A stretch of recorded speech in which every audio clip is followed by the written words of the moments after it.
Pujian pengantar firman Tuhan merupakan pernyataan iman kami bahwa Engkau sungguh kami cinta. Engkau sungguh kami rindukan hadirat-Mu. Kami bukan hanya rindu hadirat-Mu, tapi kami pun rindu akan firman-Mu. Oh Tuhan Yesus, berfirmanlah kepada kami hari ini. Kami rindu dipuaskan akan kebenaran firman. Kami haus akan firman. Rawat kami Tuhan. Puaskan kami. Legakan kami Tuhan Yesus. Agar kami boleh kembali dengan sukacita, dengan damai sejahtera. Karena kami dipenuhi dengan firman. Terima kasih Tuhan Yesus. Kami menyadari bahwa dalam pemberitaan firman Tuhan ada oknum-oknum, ada pribadi-pribadi yang bukan berasal daripada Tuhan, yang berusaha untuk mengganggu konsentrasi pikiran kami agar kami tidak fokus mendengar firman Tuhan. Kami bersatu hati, kami tolak semuanya di dalam nama Tuhan Yesus. Kami mengundang Roh-Mu yang kudus hadir di tengah-tengah kami dan memberkati kami, melayakkan dan mempersiapkan kami agar kami siap ditaburi dengan kebenaran firman Tuhan. Dan kami akan kembali dengan kelegaan, kembali dengan sukacita, kembali dengan sorak-sorai. Dan di sana kami menjadi berkat. Terima kasih Tuhan. Untuk itu, berfirmanlah bagi kami anak-anak, karena kami telah siap mendengar firman. Dalam nama Tuhan Yesus, firman yang hidup itu, kami datang dan berdoa, mempertaruhkan waktu pemberitaan firman Tuhan dalam tangan Bapa di surga. Amin.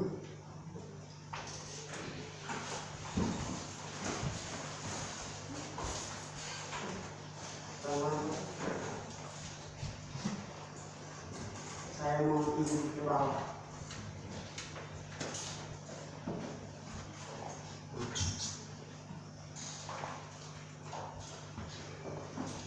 Shalom Bapak Ibu. Shalom. Bagaimana kabar? Luar biasa, Yesus dasar, Yesus. Pertama, selamat ulang tahun untuk Gini Maranatha Bekasi yang ke-30. Semalam saya bilang ternyata Gini Maranatha Bekasi lebih tua dari saya.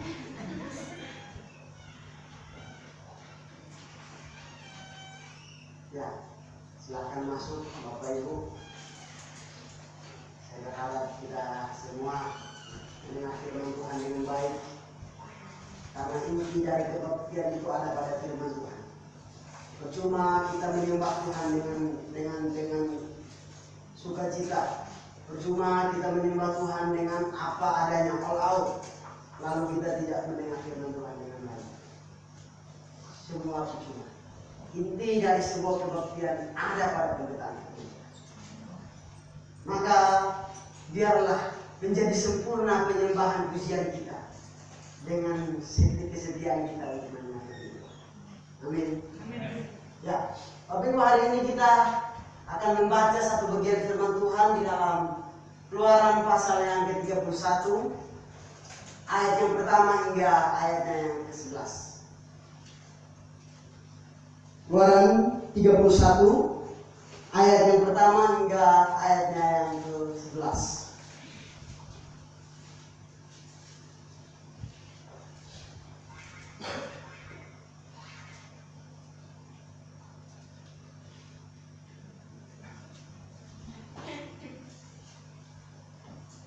Sudah temukan semua? Kalau sudah ditemukan, kita akan bacanya silih berganti.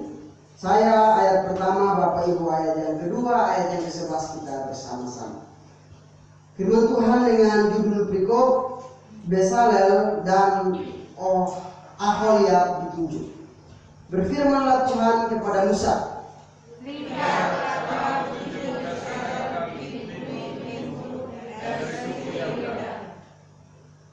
dan telah kupenuhi dia dengan roh Allah, dengan keahlian dan pengertian dan pengetahuan, dalam segala macam pekerjaan. Untuk membuat berbagai rancangan supaya dikerjakan dengan emas, perak, dan tembaga. Untuk mengasah batu permata supaya ditata, untuk mengukir kayu, dan untuk bekerja dalam segala macam pekerjaan.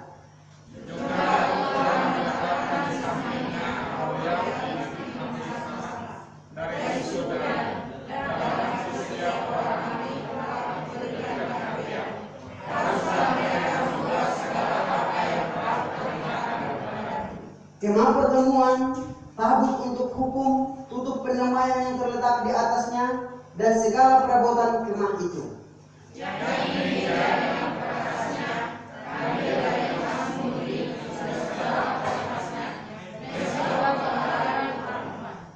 Mesbah korban bakaran dengan segala perkakasnya, bejana pembasuhan dengan alasnya.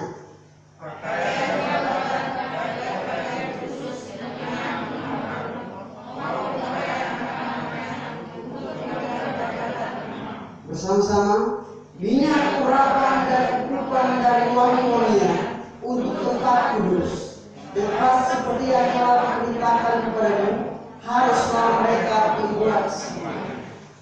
Yang dikatakan berbahagia adalah setiap kita yang membaca, merenungkan, dan yang melakukan firman Tuhan dalam kehidupan kita hari lepas hari. Ya, sepintas kita baca bagian ini, apa sih? Apa yang dimaksud dari bagian ini? Bingung kan kita?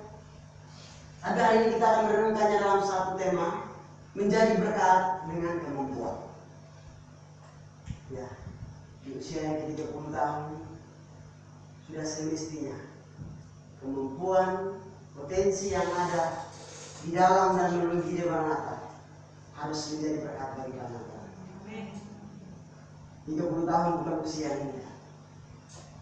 Kembali saya menegaskan apa yang telah disampaikan Ibu Asna, Ibu Pendeta Yani. Saya sampaikan ke dia, Ibu datang buat saya grogi. Ya, sebagai senior tentu buat junior grogi. 30 tahun dalam budaya orang Israel, 30 tahun itu adalah usia yang tepat bagi seseorang untuk muncul ke permukaan bagi seorang laki-laki. Sebelum dia menginjakkan kaki di usia yang ke-30, dia belum bisa tampil di depan umum untuk berbicara, dia belum bisa mengajar walaupun dia dari keturunan imam, dia belum bisa berbuat apa-apa, dia belum bisa didengar. Barulah di usia yang ke-30 dia punya suara. Ketika dia berpendapat, orang lain dengar, dia mengajar, orang lain dengar, apa yang disampaikan orang lain pasti dengar. Itulah alasan Yesus baru muncul di usia yang ke-30. Karena di usia yang ke-30 adalah usia dia bagi seorang pemuda Ibrani atau pemuda Israel. Nah, biarlah usia dari 29 ke 1 itu anggapan Gidi Maranatha sedang tertati-tati, sedang belajar, sedang apa? Sedang berusaha untuk menuju kepada sesuatu yang ideal. Dan 30 tahun Gidi Maranatha harus berdiri sebagai garam dunia, sebagai terang dunia. Sebagai komitmen kita, Pendeta, supaya diketahui kami sudah berjalan 2 tahun belakangan ini dengan misi. Walaupun kami belum memutus, tapi doanya akan memutus. Amin ya Pak ya. Sudah ada yang berdiri, cuma masih ragu-ragu. Bagaimana Bang?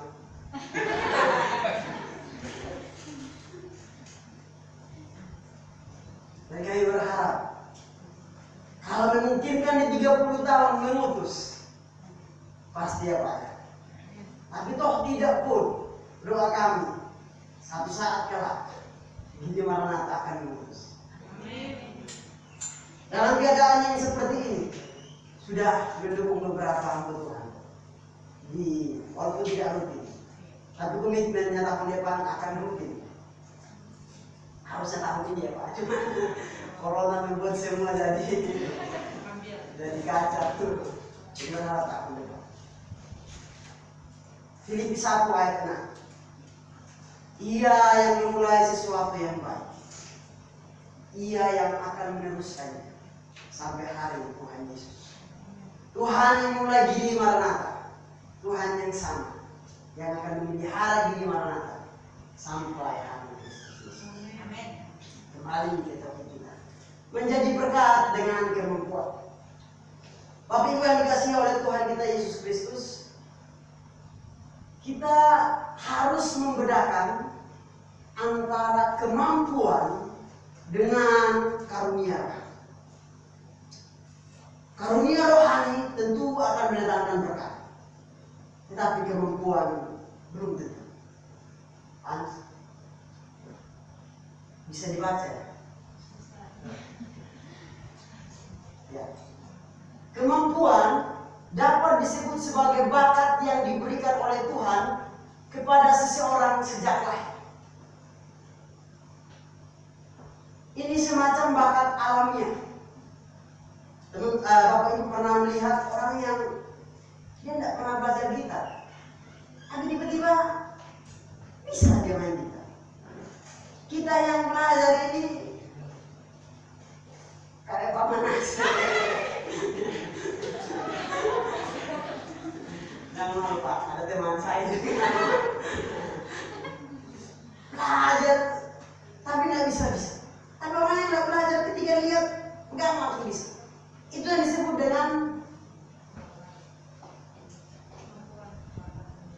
disebut dengan kemampuan, bakat alami. Tapi Bapak Ibu, kemampuan ini belum tentu dipakai untuk melayani Tuhan, belum tentu dipakai untuk menyenangkan hati Tuhan. Lalu apa itu karunia rohani? Lanjut Hans. Ini makin gelap ya? Atau saya sih bisa lihat.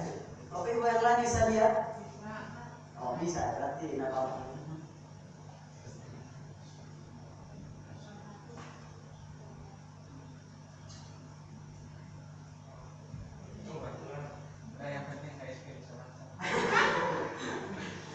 Ya.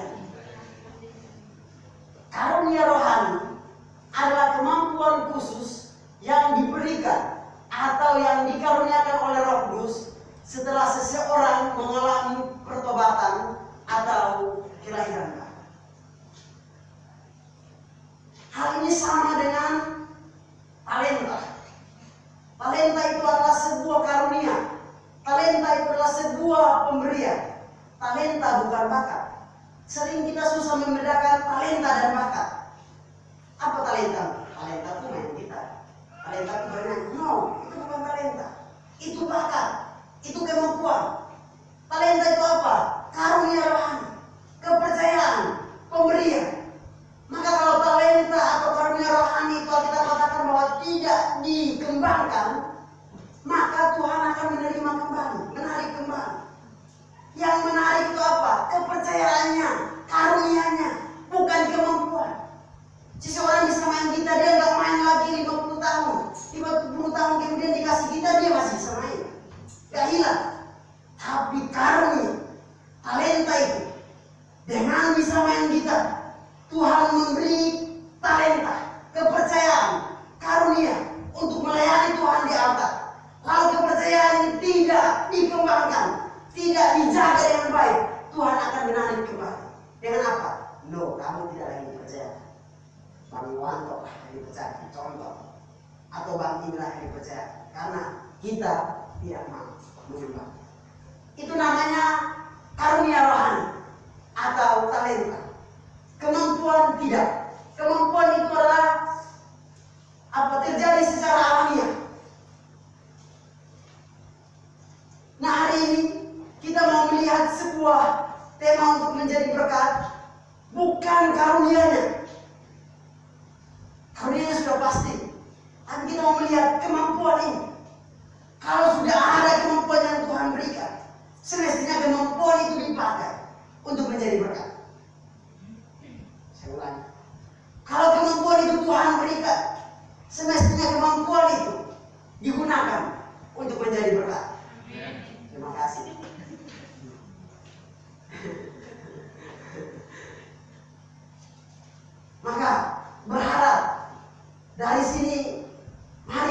kita menggali apa kemampuan saya, apa potensi saya yang bisa saya gunakan untuk menjadi berkat di gereja atau menjadi berkat di luar sana melalui kemampuan, melalui potensi. Tadi Junior perhatikan dengan sangat konsentrasi. Faul maksud saya, Pak Junior. Nah, lanjut Bang Hans. Jika kemampuan yang ada, bisa main gitar, bisa bernyanyi, bisa main drum, apalagi bisa menari, bisa apalagi hal-hal teknis bisa ditangani, itu kemampuan. Nah, kemampuan yang ada kalau dikuduskan dan diserahkan dengan sungguh-sungguh kepada Tuhan untuk dipakai bagi Tuhan, itu akan menjadi sebuah karunia rohani, sebuah kepercayaan yang akan Tuhan berikan untuk melayani Tuhan, melayani jemaat. Lanjut. Di dalam bagian firman Tuhan ini, Tuhan telah memberikan kemampuan khusus kepada dua tokoh yang tidak terlalu terkenal dalam Alkitab. Dua tokoh ini nampaknya hanya muncul satu atau dua kali saja, tidak terlalu muncul. Tuhan memberi kemampuan kepada siapa? Bezalel dan Aholiab. Asing kan? Dua nama ini asing. Atau bahkan tidak pernah dengar.